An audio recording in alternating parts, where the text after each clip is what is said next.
کوئی مرد اپنی کھڑکی سے کسی دوسری عورت کو چھیڑے گا نہیں، تو ہر مسلمان کا گھر محفوظ ہو جائے گا انشاءاللہ۔ آج ہمیں احساس تک نہیں ہے، بڑے دیندار بنتے ہیں، برقع پہن کر عورتیں عزت بیچ رہی ہیں۔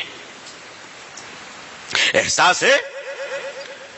اپنے محلے کی خبر رکھی ہم نے، پوری دنیا کو زکوٰۃ بانٹ دی، گھر کے قریب میں بیوہ متعلقہ عورتیں اپنے پیٹ کو پالنے کے لیے برقع پہن کر ہوٹلوں میں جا کر غیروں کے بستر پر پہنچ رہی ہیں۔ کیا جواب تو کہ مسلمان ہو تم اللہ کے یہاں؟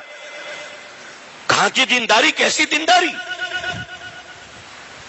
ان چیزوں کو روکنے کی ترکیب یہ ہے کہ ضرورتوں کو پوری کیجئے، ورنہ غریبی آدمی کو شرک اور کفر کے دروازے تک پہنچا دیتی ہے۔ انسان کی ضرورتوں کو تکمیل کیجئے۔ ہر مسجد کی ذمہ داری ہے کہ وہ اپنے محلے کی خبر رکھے۔ ہر محلے، پورے ہر مسجد کی ذمہ داری ہے، ہر مسجد میں بیت المال ہو، ہر مسجد کے اندر ایک بیت المال ہو۔ ہمارے محلے میں بیوہ کتنی ہیں، طلاق شدہ کتنی ہیں، معذور کتنے ہیں، بزرگ کتنے ہیں، ریٹائرڈ کتنے ہیں، یتیم بچے کتنے ہیں، تاکہ وہ لوگ بھیک نہ مانگیں، ڈراپ آؤٹ نہ کریں، عزت عصمت نہ بیچیں، ان سب کو وظیفہ جائے، ان کو ایک مناسب جاب مل جائے، کام مل جائے، ان کی عزت و آبرو کا خیال کیا جائے۔ آج ان کی غریبی کا فائدہ اٹھاتے ہوئے مسلمان عورتوں کو لون دیے جا رہے ہیں اور سود کے نام پر ان کو لوٹا جا رہا ہے، اور وہ عورتیں جب پیسہ نہیں دے پا رہی ہیں تو ان کو ہوٹلوں میں بلا کر ان کی عزتیں تار تار کی جا رہی ہیں، اور ہم چودھری اور سیٹھ صاحب بن کر بیٹھے ہوئے ہیں۔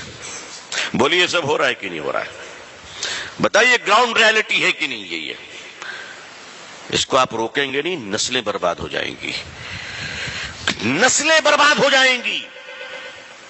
پھر آپ کہاں سے تیار کیجئے گا نسلوں کو؟ آپ کو تو اندر سے کھوکھلا کیا جا رہا ہے، اوپر سے بالکل ٹھیک ہیں آپ، اندر سے آپ کی جڑیں کاٹ دی گئی۔ لوگ کہتے ہیں بیٹیاں آج مرتد ہو جا رہی، نعوذ باللہ۔ نہیں، آج نہیں ہو رہی ہے۔ حضرت تھانوی کے سامنے حضرت تھانوی علیہ رحمہ سے کسی نے کہا حضرت فلاں آدمی کفر پہ مر گیا، حضرت نے فرمایا نہیں، کفر پہلے آئی تھی، ظاہر اب ہوا ہے۔ یہ جو مسلمانوں کی بیٹیاں مرتد ہو رہی، نعوذ باللہ، یہ مرتد وہ تو اظہار ہے۔ سوچو کسی کے ساتھ بھاگ جانا وہ تو آخری قدم ہے، کئی سالوں سے رشتے چل رہے تھے، تب تم نے نگاہ نہیں رکھی، تب تم نے نگاہ نہیں رکھی۔ کوئی بیٹی ندی میں کود کر جا رہی ہے تو پورے ہندوستان کا کلیجہ منہ کے باہر آ گیا۔ کتنی بچیوں کو اور کتنی بیویوں کو آگ لگا کر مارا جا رہا ہے، زہر دے کر مارا جا رہا ہے، تب تمہارا کلیجہ باہر نہیں آتا؟ تم اللہ سے نہیں ڈرتے؟ اس لیے لوگوں، اپنی عورتوں کے اور بچوں کے حقوق کے تئیں اللہ سے ڈرتے رہو۔ خطبۃ الوداع میں، آخری خطبے میں، عرفات کے میدان میں اللہ کے آخری رسول صلی اللہ علیہ وسلم نے جو پوری دنیا کے مسلمانوں کو اور قیامت تک کے لیے مسلمانوں کو جو پیغام دیا آپ نے، اس پیغام میں ایک جملہ یہ بھی ہے کہ لوگوں، اپنی عورتوں کے حقوق کے تعلق سے فکر مند رہنا، قیامت کے دن پوچھو گی تم سے۔ اپنی بیٹیوں کو جائیداد میں حصہ نہیں دیتے، ہاں، 7 حج کر چکے ہیں، 15 عمرہ کر چکے ہیں، بیٹی کو حصہ نہیں دیتے۔ باپ مر گیا تو بھائی حصہ نہیں دیتا، جبکہ باپ کی جائیداد میں بیٹی کا حصہ ہے۔ یہ فیصلہ مولوی کا ہے یا اللہ کا ہے؟ بولو بھائی، اللہ کا ہے۔ یہ شریعت مولوی کی ہے یا رسول اللہ کی ہے صلی اللہ علیہ وسلم؟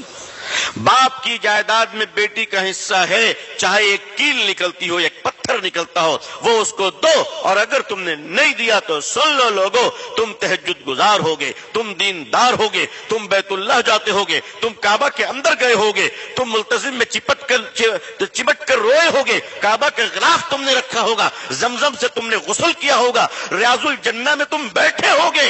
ان سب کے باوجود اگر تم نے اپنی بیٹی کا حق نہیں دیا اور بہن کا حق نہیں دیا تو ڈاکو بن کر مرو گے، ڈکیت بن کر مرو گے۔ تمہارا شمار ڈکیت میں ہوگا، ڈاکوؤں میں ہوگا، خاندان میں، نسلوں میں آگ لگ جائے گی، اس مال میں کبھی برکت نہیں ہوگی۔ اس لیے عزیزان ملت، یہ مہم چلائیے کہ ہم اپنی بیٹیوں کا حصہ دیں گے جائیداد میں انشاءاللہ۔ ہماری بیٹیاں کیوں بھاگیں گی کہیں اگر ہم انصاف کریں؟ اللہ ہماری بیٹیوں کے ایمان کی حفاظت فرمائے، اللہ ہم سب کے اور آپ سب کی بیٹیوں کی حفاظت فرمائے۔ دیکھیے آگ کیسے کیسے لگی ہے، آج ایک موبائل فون میں ہمارے بچے آج اتنے کمزور ہیں، آج ان کی تربیت اتنی کمزور ہم نے کی ہے کہ کوئی بھی آدمی ایرا غیرہ نتھو خیرہ آوارہ لچا لفنگا ایک موبائل دے کر مسلمان کی بیٹی کو خرید سکتا ہے؟ اتنا نیچے اور اتنا گھٹیا ہو گئے ہم، اتنا نیچے گر گئے ہم کہ یہ ایسا تو نہیں کہ ہماری کمائی مشکوک تو نہیں ہے؟ نعوذ باللہ. غور کرنے والی بات ہے. آج ہزاروں لاکھوں مسلم بچیاں کہیں اگر چلی جا رہی ہیں تو مسلمانوں تم اس کے لیے جواب دہ ہو، میری پوری قوم جواب دہ ہے. مالدار اپنی بیٹی کی شادی میں دیکھ پر دیکھ چڑھاتا ہے، ایم پی پہ ایم پی کھا رہے ہیں، ایم ایل اے پہ ایم ایل اے آ رہا ہے، کاؤنسلر آ رہے ہیں، سارے لوگ آ رہے ہیں. واہ واہ کیا پنڈال ہے، کیا خرچ ہے.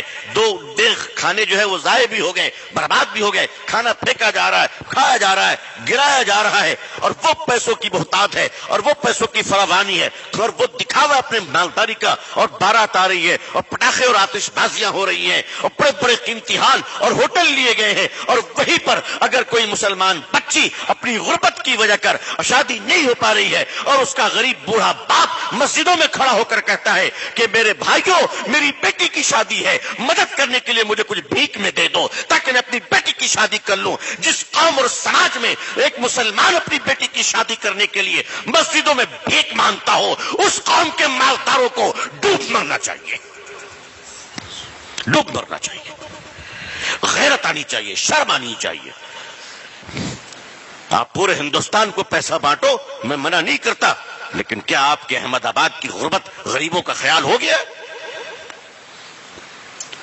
آپ کے یہاں کے بیوہ اور طلاق شدہ اور معذور اور مجبور اور یتیم بچے ساروں کی کفالت ہو چکی ہے؟ آپ سے پوچھا جائے گا. آپ کے پڑوسیوں کے بارے میں، آپ کے شہر کے بارے میں آپ سے پوچھا جائے گا. آج مالداروں کے بچے اسکول جاتے ہوئے 100 روپے کی چاکلیٹ کھا لیتے ہیں، وہی ہمارا غریب بچہ اپنے پیٹ کو پالنے کے لیے اسکول سے ڈراپ آؤٹ کرتا ہے اور پنکچر کی دکان پہ کام کرتا ہے. ہمیں شرم نہیں آتی؟ ہمیں غیرت نہیں آتی؟ جب تک ہمارے دل میں حضور صلی اللہ علیہ وسلم کی امت کے لیے درد نہیں ہوگا، خیر خواہی نہیں ہوگی، حکمراں بھی ہمارے لیے مہربان نہیں ہوں گے.